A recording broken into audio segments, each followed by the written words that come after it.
Hello dear student and friends, welcome back Gyanodaya classes. आज हम बात करते हैं, हमने प्रीवियस क्लास में जो बात करी थी जनन के बारे में पढ़ रहे थे टॉपिक में। आज हम जनन की नेक्स्ट स्टेज पर चलते हैं। हमने पिछली क्लास में देखा था कि जनन दो प्रकार का होता है, लैंगिक जनन, अलैंगिक जनन, जिसमें से हम बात कर रहे थे अलैंगिक जनन की। अलैंगिक जनन की कई विधियां होती है, जिनमें से हमने पढ़ा था विखंडन, मुकुलन और जेम्यूल द्वारा। जेम्यूल द्वारा जनन को हमने केवल एग्जाम्पल देखा था कि जेम्यूल द्वारा जनन कौन से जीवों में पाया जाता है, स्पंज में। हम बात करते हैं स्पंज की। स्पंज स्पंज जंतु किस संघ से बिलोंग करते हैं? संघ पोरीफेरा के। संघ पोरीफेरा के जंतुओं में इस जेम्यूल के द्वारा जनन होता है। अब ये जेम्यूल होता क्या है? जेम्यूल एक विशेष प्रकार की संरचनाएं होती है जो कुछ विशेष जीवों में ही बनती है। इनके अंदर विशेष प्रकार की कोशिकाएं पाई जाती है। इनको कहा जाता है आर्कियोसाइट। आर्कियोसाइट कोशिकाओं के द्वारा इनमें जनन की प्रक्रिया संपन्न होती है। देखते हैं जेम्यूल संरचना होती क्या है। जेम्यूल पोरीफेरा में बनने वाली पुटिका के समान एक गोलाकार विशेष प्रकार की संरचना है जो कोइनोसाइट्स, किरीट कोशिकाएं या कोइनोसाइट कोशिकाओं के द्वारा घेरी हुई होती है। इन कोइनोसाइट कोशिकाओं के अंदर पूर्ण शक्त कोशिकीय केंद्रक पाए जाते हैं। पूर्ण शक्त कोशिकाओं वाले केंद्रक पाए जाते हैं और इन कोशिकाओं के केंद्रक में विभाजित होकर विभिन्न प्रकार की कोशिकाओं के निर्माण की क्षमताएं पाई जाती है। अर्थात ये विभक्त होकर संतति कोशिकाओं का निर्माण कर देते हैं और इस पुटिका के समान जो संरचनाएं होती है, इस संरचना को कहा जाता है जेम्यूल। और इस जेम्यूल के द्वारा जनन होता है। इस प्रक्रिया को जेम्यूलेशन कहा जाता है, जेम्यूल कहते हैं। और यह जेम्यूल बनता है संघ पोरीफेरा के कुछ सदस्यों में। जैसे बात करते हैं हम स्वच्छ जलीय स्पंज की। स्पंज के अंदर जेम्यूल का निर्माण होता है। यह बहुविखंडन के समान होती है। यह प्रक्रिया बहुविखंडन के समान होती है, लेकिन इसमें विशेष प्रकार की पुटिका अर्थात यह संरचना जो होती है जेम्यूल क्या कहा जाता है, इसलिए इसको जेम्यूल द्वारा जनन नाम दे दिया गया। तो अभी हमारे 3 टॉपिक कंप्लीट हुए अलैंगिक जनन के, विखंडन, मुकुलन और जेम्यूल द्वारा जनन। नेक्स्ट बात करते हैं हम बीजाणु जनन की। बीजाणु होते क्या है, कौन कौन से जीवों में? एक जनक जीव में विशेष प्रकार की संरचनाएं बनती है जो एक कोशिकी, सूक्ष्म और पतली भित्ति युक्त होती है। इन संरचनाओं को बीजाणु कहते हैं। तो परिभाषा देखते हैं इसकी बीजाणु की कि शैवालों और कवकों में बनने वाली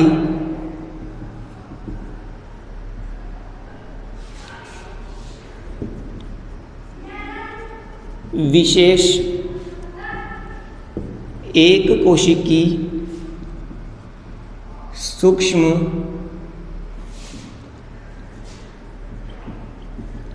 पतली कोशिका भित्ति युक्त संरचना बीजाणु कहलाती है। अर्थात कवकों, शैवालों में एक कोशिकी पतली भित्ति युक्त संरचनाएं जो बनती है इन्हें बीजाणु कहते हैं। जिन जीवों में बीजाणुओं द्वारा जनन होता है, अर्थात इस जनन में विशेष प्रकार के बीजाणु बनते हैं। अब ये बीजाणु होते अनेक प्रकार के, विभिन्न प्रकार के बीजाणु होते हैं, लेकिन इनमें से हम मुख्यतः 3 प्रकार के बीजाणुओं के द्वारा होने वाले जनन की बात करते हैं। जैसे कुछ बीजाणु ऐसे होते हैं जो गतिशील होते हैं, जलीय शैवालों में बनते हैं और गति करके एक स्थान से दूसरे स्थान पर जा सकते हैं, अर्थात इन गतिशील बीजाणुओं को कहा जाता है चल बीजाणु। प्रथम प्रकार के बीजाणु होते हैं चल बीजाणु। दूसरे जो गतिशील नहीं होते हैं उन्हें कहते हैं अचल बीजाणु।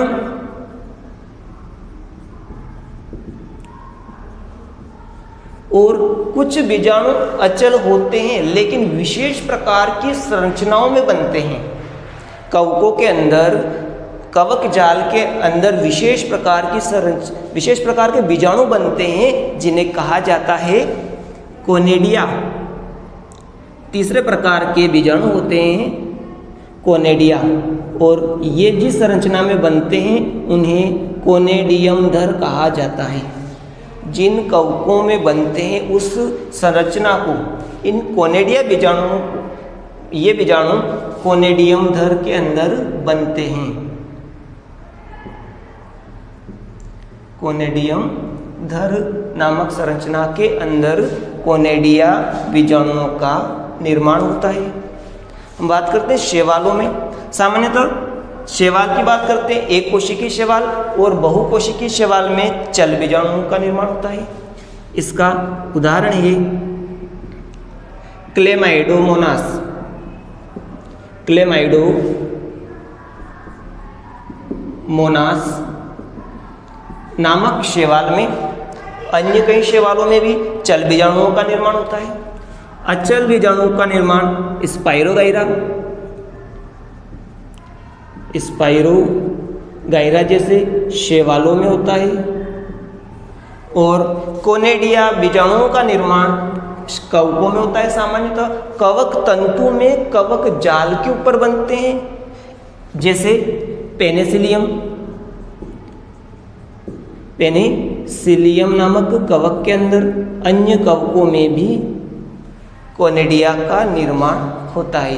तो यह जनन है बीजाणुओं के द्वारा, अर्थात इनमें विशेष प्रकार की संरचनाएं बनती है। एक कोशिकीय, सूक्ष्मदर्शी, छोटी, पतली भित्ति युक्त, गतिशील या अगतिशील संरचनाएं बनती है जिन्हें बीजाणु कहते हैं। नेक्स्ट बात करते हैं हम, इसका स्क्रीनशॉट लें। नेक्स्ट, कायिक प्रवर्धन। कायिक प्रवर्धन होता क्या है? हम बात करते हैं पादप के शरीर की। तो पादप के शरीर में मुख्यतः 2 प्रकार के 2 भाग होते हैं, जिनमें से पहला कायिक भाग और दूसरा जनन भाग। प्रवर्धन या कायिक जनन अपना नेक्स्ट टॉपिक है। कायिक प्रवर्धन एक पादप में पुष्प के अतिरिक्त बनने वाली समस्त संरचनाओं को कायिक संरचनाएं कहते हैं। अर्थात पुष्प या पुष्प के उत्पाद, पुष्प, फल और बीज के अतिरिक्त जो पादप में संरचनाएं बनती है उन्हें हम क्या कहते हैं? कायिक संरचनाएं। और कायिक संरचना के अंतर्गत आते हैं पादप में जड़, तना, पत्ती, प्रपत्र कलिका। इन संरचनाओं को कायिक संरचनाएं कहते हैं।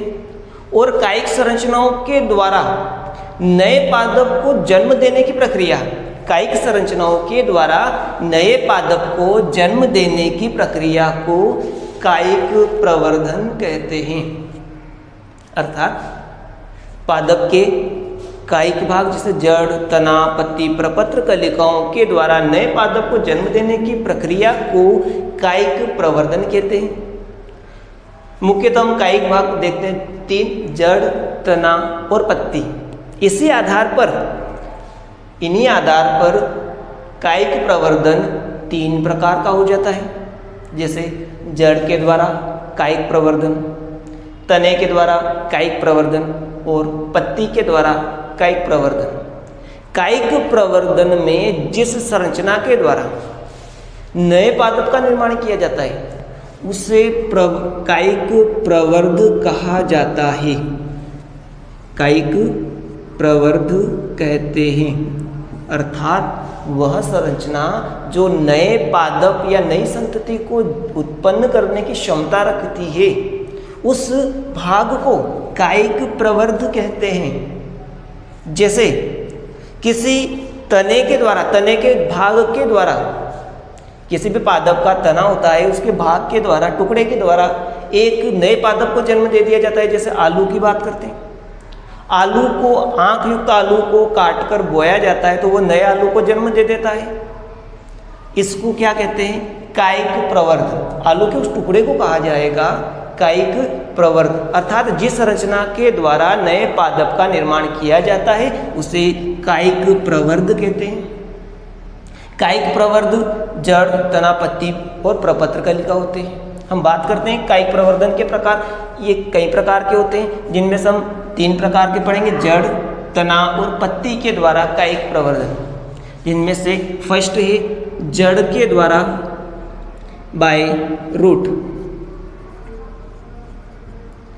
या जड़ द्वारा कायिक प्रवर्धन। हम बात कर अलैंगिक जनन में कायिक प्रवर्धन पढ़ रहे हैं जिसमें जड़ द्वारा, हम जानते हैं सामान्य जड़ की विशेषताएं जो 11th क्लास में पढ़ी थी। जड़ सामान्यतः भूमिगत होती है, धनात्मक गुरुत्वानुकर्षी, ऋणात्मक प्रकाशानुवर्ती और पादप में जल और खनिज लवणों का अवशोषण करने का कार्य करती है, पादप को स्थिर बनाए रखने का काम करती है। ये जड़ के मुख्य कार्य होते हैं। कुछ जड़ें अन्य कार्य भी करती है, जैसे श्वसनी जड़ होती है, प्रकाश संश्लेषी जड़ें होती है। इनका रूपांतरण हम 11th क्लास में पढ़ चुके हैं। कभी कभी जड़ों के द्वारा नए पादप को भी जन्म दे दिया जाता है, अर्थात इससे हम क्या कहते हैं? जड़ द्वारा कायिक जनन कहते हैं। जड़ के द्वारा नए पादप का निर्माण करना। और यह कौन कौन से पादप में होता? जैसे बात करते हम शकरकंद, शकरकंद के अंदर, इसके अलावा अमरूद, अमरूद के अंदर भी जड़ के द्वारा कायिक जनन होता है। डहेलिया,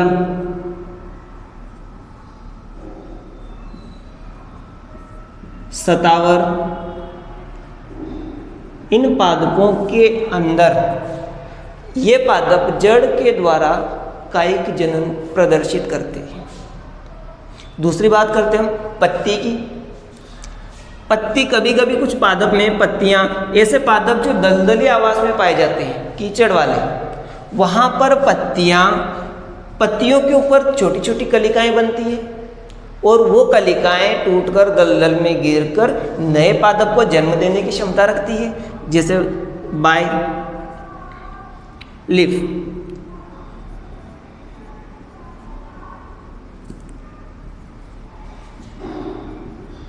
पत्ती द्वारा कायिक जनन सामान्यतः हम देखते हैं ब्रायोफिलम। एक पादप होता है ब्रायोफिलम। ब्रायोफिलम के अंदर पत्ती द्वारा कायिक जनन होता है। इसी का सामान्य नाम होता है पत्थर चट्टा। इसका सामान्य नाम पत्थर चट्टा होता है। हमने कायिक प्रवर्धन में 2 कायिक प्रवर्धन अर्थात 2 प्रकार के जनन देखे हैं, जड़ द्वारा कायिक जनन और पत्ती द्वारा कायिक जनन। अब हम बात करते हैं तने द्वारा कायिक प्रवर्धन की। हम लास्ट पढ़ रहे कायिक प्रवर्धन, और कायिक प्रवर्धन का लास्ट पोर्शन होता है और इसमें हम बात कर रहे हैं तने द्वारा कायिक जनन। तो यदि पादप का तने के द्वारा नए पादप के निर्माण करने की क्षमता को हम क्या कहेंगे? तने द्वारा कायिक जनन। अर्थात एक जानते हैं कि तना सामान्यतः वायवीय होता है, लेकिन कभी कभी तना भूमिगत भी होता है, और कुछ तने अर्धवायवी, आधे भूमि के अंदर और आधे बाहर, अर्थात ऐसे तने विसर्पी तने कहलाते हैं। तो भूमिगत तने, वायवीय तने और विसर्पी तने, इन तनों के द्वारा जो कायिक जनन होता है, अर्थात हम तने के द्वारा कायिक जनन को 3 भागों में विभक्त कर सकते हैं। एक तना 3 प्रकार से कायिक जनन प्रदर्शित करता है, कायिक जनन, और इसमें पहला भूमिगत, अर्थात भूमि के अंदर रहकर ही कायिक जनन प्रदर्शित करना। और भूमि के अंदर रहते हैं तो ये कई प्रकार के होते हैं, ये भी अनेक प्रकार के होते हैं। जैसे हम भूमिगत तने की बात करते हैं तो विशेष प्रकार के तने को विशेष नाम दे दिया जाता है, जैसे कंद, प्रकंद, शल्क कंद और घनकंद। ये विशेष प्रकार की संरचनाएं होती है, इन्हें अलग अलग नाम दे दिया जाता है। जो भूमिगत तने होते हैं उन्हें विभक्त किया जाता है कंद, प्रकंद, शल्ककंद और घनकंद। कंद के उदाहरण देखते हैं हम। कंद के द्वारा कायिक जनन होता है आलू के अंदर। आलू जो होता है वह एक तना होता है, एक रूपांतरित, बदला हुआ रूपांतरित तना होता है, इसको कंद कहा जाता है। प्रकंद में हल्दी, अदरक और केला। प्रकंद में हल्दी, अदरक और केले को सम्मिलित किया जाता है। शल्ककंद, शल्ककंद जिनमें परतें बनती है, शल्क बनती है। बात करते इस शल्ककंद के उदाहरण हैं प्याज, लहसुन, और घनकंद की बात करते हैं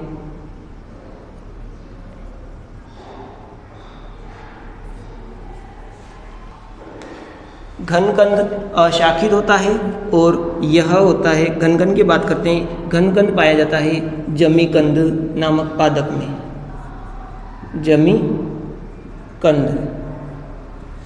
तो हम भूमिगत तने के 4 प्रकार के देखे रूपांतरण, कंद, प्रकंद, शल्ककंद और घनकंद।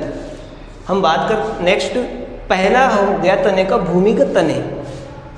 भूमिगत तने के अतिरिक्त वायवीय तने, अर्धवायवीय तने भी होते हैं। वायवीय तनों की बात करते हैं, जैसे रेगिस्तानी पादप में ओपनशिया, नागफनी। नागफनी में जो तना होता है वह संधियुक्त होगा, और वह तना टूटकर नए पादप का निर्माण करने में सक्षम होता है। तो हम बात करते हैं पहला भूमिगत, बी। नेक्स्ट है वायवीय तना। वायवीय तने में एग्जाम्पल नागफनी। इसके अतिरिक्त मेहंदी,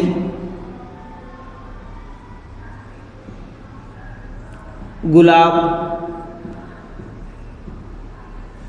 इनके अंदर कायिक वायवीय तने द्वारा कायिक प्रवर्धन होता है।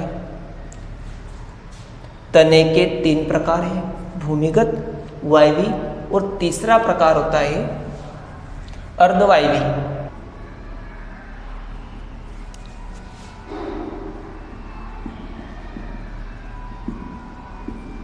अर्धवायवीय तने।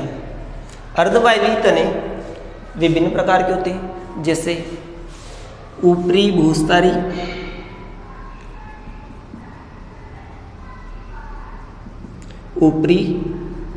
भूस्तारी, जिससे नाम से पता चल रहा है इसमें ऊपरी यानी ऊपर की ओर, भू यानी भूमि, अर्थात भूमि की सतह के ऊपर की ओर, जैसे भूमि की, ये भूमि की सतह है और इसके ऊपर जस्ट इसके समीप भूमि से लगे हुए इसकी सतह पर तने निकले हुए होते हैं और इन तनों की पर्व संधियों से पत्तियों का निर्माण होता है। यदि ये पर्व संधियाँ टूट जाए तो प्रत्येक पर्व संधि के द्वारा नए पादप का निर्माण करने की क्षमता होती है, अर्थात यह ऊपरी भूस्थारी कहलाती है। ऊपरी भूस्थारी के उदाहरण की बात करते हैं तो ऊपरी भूस्थारी में सामान्यतः घासें आती है, जैसे दूब घास। दूब घास में जो तना होता है इसे ऊपरी भूस्थारी कहते हैं। दूसरा होता है ये अंतःभूस्थारी। अंतःभूस्थारी नाम से पता चल रहा है भूमि के अंदर। अंतःभूस्थारी भूमि के अंदर, ये सामान्यतः भूमि के अंदर चलते हैं, लेकिन इनमें पत्तियां भूमि से बाहर आकर बनती है। ये तने ये मुख्य पादप होता है और यहाँ से भूमि के अंदर फिर पत्तियों का निर्माण होगा, पत्तियां बनेगी, फिर भूमि के अंदर जाएगा, फिर भूमि के बाहर पत्तियां बनेगी। इस प्रकार के तने को अंतःभूस्थारिका कहा जाता है। अंतःभूस्थारिका के उदाहरण होता है पुदीना। पुदीना में अंतःभूस्थारी पाई जाती है। नेक्स्ट है भूस्थारी। नेक्स्ट भूस्थारी। भूस्थारी में तना ऊपर भी रहेगा, भूमि की सतह के ऊपर और भूमि की सतह के अंदर, अर्थात ऊपरी भूस्थारी और अंतःभूस्थारी दोनों का मिक्स पाया जाएगा भूस्थारी में। भूस्थारी में तना कुछ दूरी तक भूमि के ऊपर, ये मुख्य पादप है, तना भूमि के ऊपर जाएगा, फिर पर्वसंधि बनेगी, यहाँ से पत्तियों का निर्माण होगा, भूमि के अंदर जाएगा, फिर पर्वसंधि, पत्तियों का निर्माण, फिर भूमि के ऊपर जाएगा। इस प्रकार का तना भूस्थारी कहलाता है। इस प्रकार के तने को भूस्थारी कहते हैं। और इस प्रकार का उदाहरण होता है स्ट्रॉबेरी में। उदाहरण पाया जाएगा स्ट्रॉबेरी।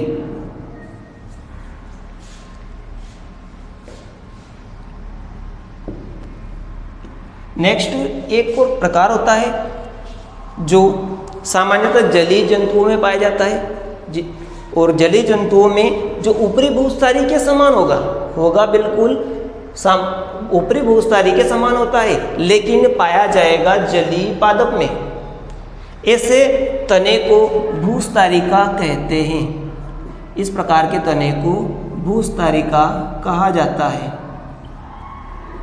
और भूस्थारिका के द्वारा जो जलीय जीव होता है, जलीय पादप होते हैं, जैसे जलकुंभी। जलकुंभी के आइकोर्निया, जिसे बंगाल का आतंक या बंगाल की महाविपत्ति भी कहते हैं, इसके अंदर भूस्थारिका पाई जाती है। होती यह ऊपरी भूस्थारिका के समान, लेकिन जलीय पादपों में होती है। अर्थात हमने अलिंग लेसन फर्स्ट में हम पढ़ रहे जीवों में जनन, और जीवों में जनन के अंतर्गत हमने जनन दो प्रकार का देखा, अलैंगिक जनन और लैंगिक जनन, जिसमें से हमने अलैंगिक जनन को डिटेल्स में पढ़ा है। अलैंगिक जनन कई प्रकार के होते हैं, जैसे विखंडन, कुलन, जैम्यू द्वारा, कायिक जैम्यू द्वारा, बीजाणु द्वारा, कायिक प्रवर्धन, खंडन द्वारा, जिसमें से फिर हमने कायिक प्रवर्धन के कई प्रकार पढ़े। कायिक प्रवर्धन, कायिक संरचनाएं जड़, तना, पत्ती होती है। जड़ के द्वारा कायिक जनन हमने शकरकंद में देखा, दहलिया, सतावर। पत्ती के द्वारा ब्रायोफिलम में देखा। और अब तने के द्वारा तने विभिन्न प्रकार के होते हैं, जैसे भूमिगत तने, वायवी तने, अर्धवायवी तने। भूमिगत तने कंद, प्रकंद, शल्ककंद, घनकंद। वायवी तने में जैसे कुछ उदाहरण देखे हैं, जैसे मेहंदी, गुलाब, नागफनी और अर्धवायवी तने जो कुछ वायु में और कुछ भूमि में। ये 4 प्रकार के देखिए, ऊपरी भूस्तारी, अंतःभूस्तारी, भूस्तारी और भूस्तारिका। और इन सभी के उदाहरण देखिए। इसी के साथ हमारे अलैंगिक जनन कंप्लीट होता है।